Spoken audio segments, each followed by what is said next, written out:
म्हणलं आता आपली ऊस रोपवाटिका पुन्हा नवीन आहे, लगेच कसा विश्वास ठेवायचा. मी काय म्हटलं, तू माझी रोपं जिथं आहेत त्याच्यावर मी मारतो, मग तू बघ. 2 दिवसानं ह्या गट्टीपेक्षा ही रोपं जलद वाढलीत आणि मोठी झालीत आणि स्टम त्याचा पण मोठा झाला. आता मी मागल्या वर्षीपासून मल्टीप्लायर वापरते. मुळांची संख्या जास्त होत्या, पांढरी मुळं जास्त वाढते, ती स्टम चांगला होती रोपांचा आणि रोपं फास्ट वाढते ती. आणि गिरायक मला डबल म्हणजे जास्त आले, म्हणजे हा मागणी जास्त आल्या. मी ज्यास मी रोपं दिलेली तर मागल्या वर्षी त्यांचा आज मी फळ फोडला या एका गुंठ्यात 2 टन. गुंठा पण नाही भरत होय, सकाळला आम्ही मेजणारच आहे आता. गुंठा पण भरत नाही, 2 टन 200 किलो भरलाय. सकाळीच तोडलाय मी.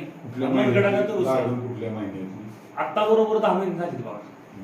2 टन 2 टन 200 ग्रॅम गुंठाभर तुटलेला नाही गुंठाभर, तर 2 टनाचा ॲव्हरेज 2 टनाला ॲव्हरेज पडले.